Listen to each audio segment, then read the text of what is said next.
16E. The E stands for expensive.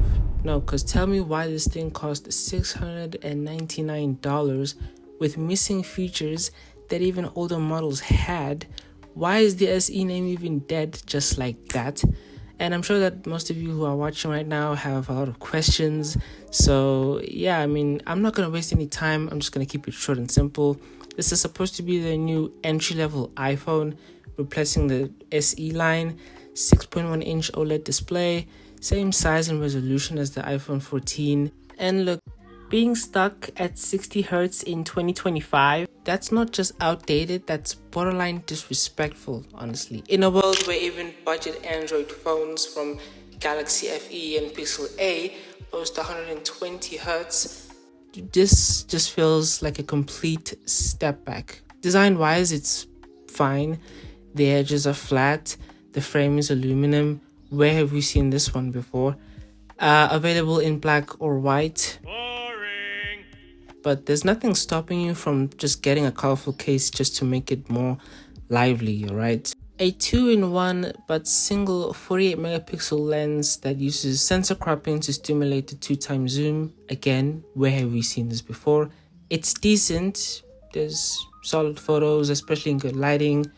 No ultra-wide lens, no macro mode, no cinematic video. So this is basically half of an iPhone 16's camera. Portrait mode is there, but that's going to be for human faces. Don't expect your pet to get that blurry background, alright? And look, ceramic shield, Type-C charging, the action button, that's all fine. That's what you really expect nowadays from the latest iPhone, especially if it's entry level again. But there's no MagSafe, there's no ultra wideband chip, so forget about finding something that is attached to an AirTag. Jury's out, okay? There's no camera control button, but then again, who even cares about the camera control anymore? It has been receiving some attention, just not the good kind, 2.0 speeds in that Type-C port. Honestly, try putting a cassette player in a Tesla. I dare you. Even the new Apple Intelligence features feel so half-baked here. Yeah, they're present, but they're very limited. And just like the camera control button, it too has been receiving bad reception from every single user. I really don't have much to say about Apple Intelligence. It still has a long way to go, alright? Performance-wise, that A18 chip handles everyday tasks smoothly. I guess with the reduced GPU, gaming and some intensive apps might take a hit. The battery life will be solid, and credit where it's due. Shout out to Apple for making an efficient C1 modem.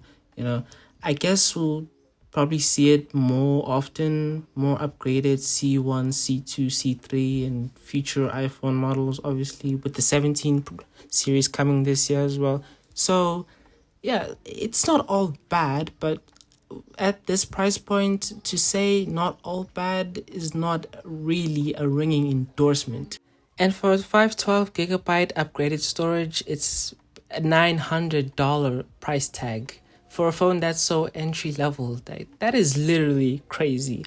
Look, the 16E sits in a weird spot, okay? For $100 more, you can get the standard iPhone 16 with better features.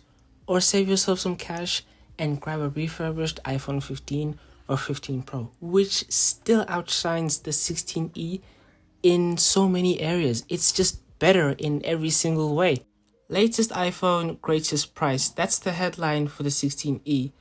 And yeah, I agree, it's the latest iPhone, but it is very least exciting in my opinion, honestly, because it just feels like they priced this phone to make the other models look better. I don't know what kind of strategy is this called. I'm not an expert at it. But in the end, the 16E feels like some kind of a placeholder. It's just a phone that exists just to fill a gap in the lineup. It's not terrible, but it's also not compelling either. If you're a diehard Apple fan or you know someone who is on a budget, it might suffice. But for everyone else, I think there are better options out there, alright? But yeah, thanks for watching. If you found this review very helpful, give it a thumbs up and subscribe for more tech takes. Let me know in the comments if the 16E is a smart buy or is it an incredible hard pass, and I'll see you in the next one.